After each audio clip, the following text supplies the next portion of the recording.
Bienvenido, bartender, un día más a Videoconsejos de Coctelería, con sede gastronomía.com. Recuerda tu newsletter diario con un consejito sobre coctelería. Y bueno, hoy voy a hablar de coctelería low alcohol, en concreto coctelería con vino. Y bueno, voy a dejar ahí como tres ideas que creo que pueden ser interesantes para hacer cositas con el vino. La primera, a ver. mm, esta semana he hecho, bueno, esta semana pasada publiqué uno de los podcasts que, de esto no es un podcast de coctelería, ¿sabes? En el mismo canal de ese de gastronomía que estás viendo esto, en que entrevisté a Edu de Taller Clandestino en Zaragoza. Y bueno, Edu nos contó varias bebidas tradicionales, él es de Huesca y nos contó varias bebidas tradicionales más de Huesca que de Zaragoza. Y una de ellas es de Almunia, de su pueblo, que se llama Poncho. ¿Y el poncho con qué se hace? El poncho es una bebida de temporada porque se hace en época de melocotón, de veranito, y lo que se hace es poner el melocotón cortado con azúcar y se hace ahí como una especie de losacaru. Con eso se va a hacer con vino tinto o vino rosado, pues como en batch grande, pues los ponchos que en fiestas, pues bueno, se hace hasta concursos de a ver qué poncho está mejor. Vale. Esto nos deja una primera idea buenísima, que yo creo que es el hecho de aprovechar, porque claro, típicamente muchas veces lo que es este tipo de coctelería o este tipo de uso del vino normalmente se ha hecho con restos y con cosas que no sé, pero yo creo que es súper guay hacer mezcla de vino con fruta de temporada, pero fruta de temporada buena de la zona. Y ahí hacer como no lo sacaron y tal. O sea, me parece un buen punto de partida para hacer algo con vino muy chulo y muy diferente, ¿vale? Y que esté bueno, ¿sabes? O sea, que sea algo de calidad. Esa sería un poco la primera idea fácil que te pongo ahí votando. Y la segunda viene un poco que ahora voy a desarrollar, que es un poquito más larga de explicar, pero que es bastante interesante. Es curioso que se llame Poncho en este pueblo de Huesca, porque claro, ponchos, seguramente tú estarás pensando, y bueno, hace referencia a la prenda de vestir, o no, o realmente hace referencia al ponche, ¿no? Es como hubo ahí un renombramiento o tal, pero al final yo creo que es claramente el poncho viene a referirse al ponche que viene del punch inglés. Y eso es bastante curioso, o sea, es bastante cachondo el tema porque al final la sangría, ahora te contaré un poquito, pero la sangría en teoría, las primeras referencias que vienen de las colonias inglesas y francesas.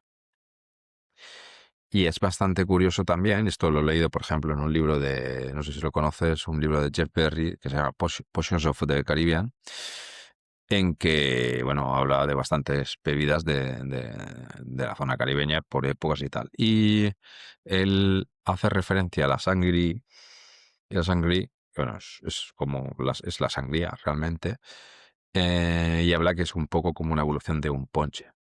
Y vale, y de hecho es más, Jeff Berry nos pone una receta que ahora te contaré.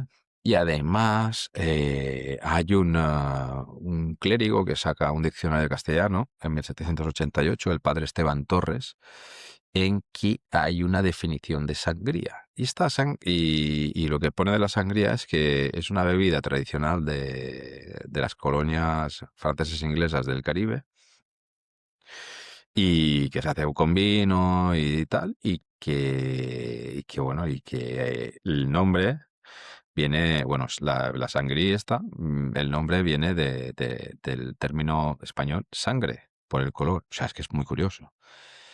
Y claro, el tema está en que varios expertos lo que dicen es que es un poco extraño esto, entre otras cosas porque, claro, porque desde la época del Imperio Romano realmente, o sea, hay escritos en que se habla de mezclas, de mezclar el vino con diferentes cosas. O sea, y claro, o sea, al final la península ibérica estuvo dentro del Imperio Romano y bueno, que es bastante fácil que como que se hubieran ese tipo de prácticas. El tema cuál es, que escrito no hay nada que lo demuestre. Sí que hay escritos que hablan de esta sangría de las islas caribeñas. Es más, en el libro de Potions of the Caribbean, Jeff Berry habla de una receta del West Indian Sangria bueno, que fue publicado en 1892 en un libro que escribió William Smith. ¿Vale?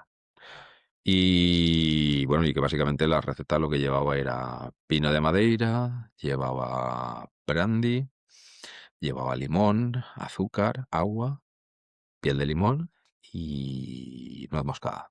O sea, es una sangría realmente rica.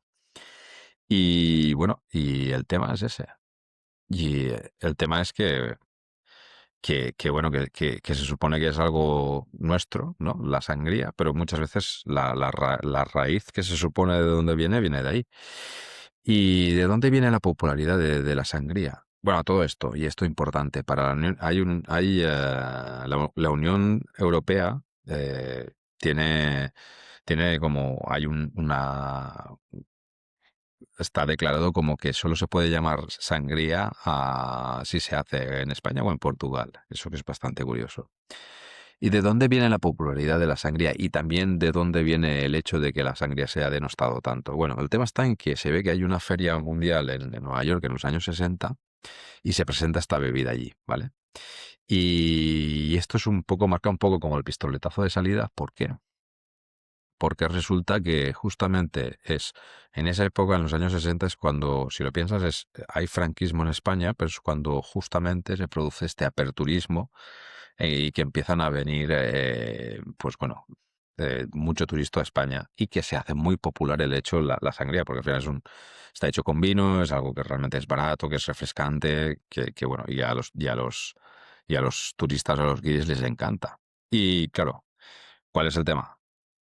Que es algo que al final se hace muchas veces con vino de muy baja calidad, que bueno, que se hace con lo que hay y ha perdido, o sea, y está como muy desprestigiada, ¿no? Y eso es una pena. Eso es una pena realmente porque si piensas, por ejemplo, en la receta que te he dicho de la sangre que contaba Jeff Berry, joder, está de puta madre, un vino de Madeira, seguramente de calidad, limón natural, azúcar, brandy, piel de limón, nuez moscada, ¿sabes? Con agua. Es una sangría súper guay. O sea, me parece una receta, o sea, es como lo de antes del poncho. O sea, son cosas muy fáciles, pero muy bien hechas. Claro, se sale de lo que es lo que conocemos como sangría, que realmente, o sea, se entiende que se haya denostado tanto porque porque se ha utilizado muy mal producto y se hace de muy mala manera. Si se hace con cariño, realmente. Y ahora vienen las dos o tres reflexiones que te saco de aquí, que para desarrollarte, porque el rollo de lo de la sangría creo que es una buena idea, ¿vale? Primero de nada, decirte que al final, que en el tema de esto de un poco productos locales, o sea, mezclas de estas tradicionales que de repente, o tradicionales o no tradicionales, que se han denostado porque se ha utilizado mucho de cara al turismo y se ha utilizado baja calidad. Esto se le puede dar una vuelta. Y te voy a dar dos ejemplos que están pasando y que está de rabiosa actualidad. Mira, la carta actual de la coctelería Marlowe en Barcelona lo que han hecho es todos estos cócteles o mezclas que se venden en la Rambla, en plan vaso de balón, con colores y que es a precios desorbitados y tal, lo que han hecho es darle una vuelta y hacer una carta a partir de eso. Eso es una gran idea. Y en la misma línea, justo esta semana, en Instagram, Antonio Naranjo publicaba que estaba planteándose hacer una receta de sangría justamente sangría, para Specialium, para su local, pero en plan individual. Entonces, o sea, estaba pidiendo como opinión a ver qué pensaba la gente. O sea, que decirte, si dos referentes, ¿no? Como puede ser Marlowe o como puede ser Specialium, están pensando o están ya haciendo, de hecho, reversiones bien hechas de algo que está a lo mejor denostado. Eso... Ay, cuando veas profesionales todo para hacer este tipo de cosas, dices, pon el ojo porque por algo es. Y ahora te explico un poco mi experiencia con el tema de la sangría en sí. Yo justamente, mi primera experiencia en Barcelona trabajando fue en Hawker, que era un restaurante de comida fusión del sudeste asiático, con un poco de Latinoamérica y tal. Y tenía, bueno, era un local que estaba asesorado por Javier Caballero en el tema de coctelería y bueno, yo estaba de bartender allí. Y trabajé con Javi desarrollando recetas. Y una de las recetas que teníamos, bueno, teníamos varias bebidas que eran muy pensadas para maridar con comida, porque al final, claro, era un restaurante, entonces la oferta de coctelería iba un poco acorde ahí. Había cositas sí que sí eran más aperitivo y cositas que a lo mejor eran más para, más en plan digestivas después de comer, pero había varias bebidas que estaban pensadas. De hecho, había pues una versión de una clara hecha con calangal, que estaba muy guay, con una espumita por arriba que hacíamos nosotros. Una versión de una michelada. Bueno, y en esta línea, a lo que voy. Y en esta línea teníamos una versión de una sangría, que era como una versión, creo, de un cóctel ya que tenía Javi, que hacíamos con pisco, que hacíamos con con un sirope de pimienta de Sichuan, que hacíamos, no sé qué más le metíamos cava, lichi, pera. Bueno, el tema, que era una sangría, y además, pues como lo que decía Antonio, servida en plan individual, muy buena. Muy buena y que a la gente le encantaba y era muy elegante, o sea, con el pisco, creo que utilizábamos un meshu, también utilizábamos, o sea, estaba muy bueno. Después, por corte, bueno, trabajé allí un año, luego hice unas prácticas en un restaurante tradicional top de Barcelona y luego me fui a trabajar al Hotel Ola en el bar, que era en ese momento era bar de vinos y coctelería. Y ahí sacamos una carta, bueno, saqué estando allí dos cartas, que era coctelería, pero muy influenciada con el mundo del vino. Y claro, había versiones de la sangría. Y por ejemplo, te lo pongo como ejemplo, ¿vale? Para que te hagas una idea. Utilizamos vinos buenos, o sea, buscábamos vinos muchas veces jóvenes y con muchas notas afrutadas. Por ejemplo, teníamos uno de Freddy Torres, que era tinto, que estaba buenísimo. Y le metíamos a frambuesa, le metíamos, creo que tipo un pimiento dram, no sé, o sea, jugamos un poco, pero basándonos en un producto bueno y en plan copa de vino incluso, pero sin enfriado, pero no, pero a lo mejor sin hielo o sí, ¿sabes? Dependiendo. Teníamos otro que era con un vino blanco dulce de Cataluña muy bueno, que jugamos con la pera, con un licor, no sé. O sea, se salía un poquillo de la norma, ¿vale? Y eso es al final un poco lo que te quería decir. O sea, la sangría está denostada, pero si ya hay referentes que lo están haciendo, si ves además referencias como la receta de sangría que te he contado de Jeff Berry, que si piensas en la receta está muy bien tirada, y si piensas además desde el punto de vista profesional, darle una vuelta, o sea, puedes hacer auténticas maravillas. Claro, ¿cuál es el problema? Y hay que darle la vuelta al concepto este de sangría que está mal hecho. O sea, al contrario, tiene que ser ahora, pues, algo. Sí, no, no, perdona, pero es que esto te va a encantar porque es otra historia totalmente diferente. No es la sangría de mierda que te puedes encontrar en cualquier bareto, sino es algo bien hecho. Y ese es un poco el tema, ¿vale? Vale. Luego, ese sería el punto 2 que te quería contar con el tema bueno, ya todo eso, también importante, o sea, además, si lo piensas también, también todo esto te lo estoy contando un poco porque el tema del low alcohol, porque muchas veces en el low alcohol pensamos en cosas con alcohol directamente o sea, nos olvidamos de cosas bastante básicas como el tema de una sangría o un tinto de verano. O sea, yo en el bar en el que fui propietario en mi pueblo, o sea, vendían, por ejemplo, por la tarde vendía un montón de cerveza, pero también vendía un montón de tinto de verano, sobre todo en verano, claro. ¿Sabes? Y al final es también lo mismo, o sea que tinto de verano la gracia un poco también es que es más fácil aún que la sangría, pero también es porque es ración individual y entonces es más fácil, ¿no? Y lo preparábamos nosotros.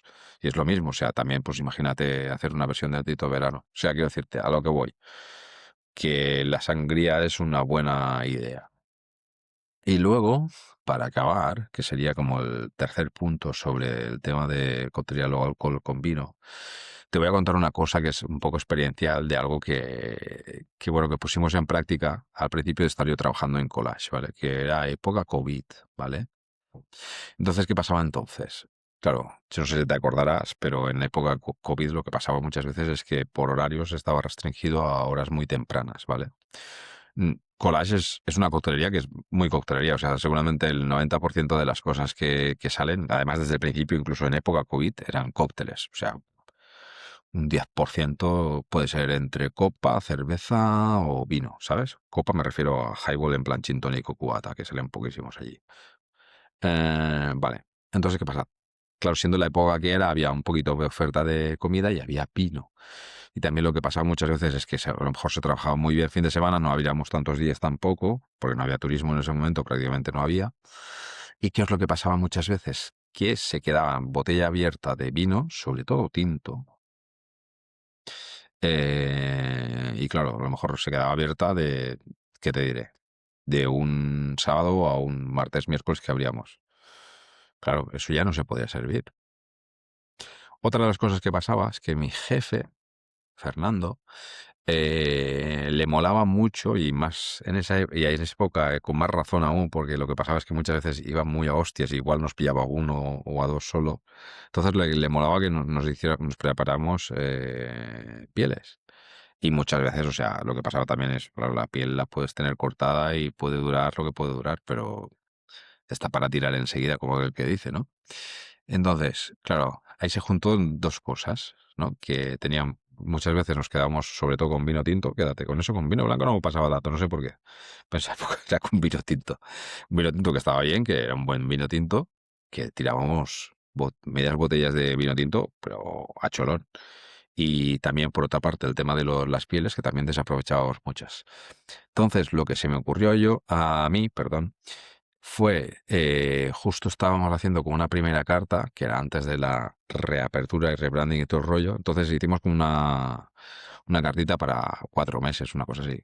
Eh, y yo dije, joder, tenemos que hacer algo con eso. ¿Qué es lo que pensé yo? Digo, bueno, vamos a hacer un vino fortificado con el vino tinto y hacemos luego de eso un cóctel. Vale. Nosotros lo que hacíamos era muy sencillo. O sea, por una parte, para aprovechar el tema de las pieles, hacíamos solo sacarum. Que lo sacarum lo utilizamos para varias cosas.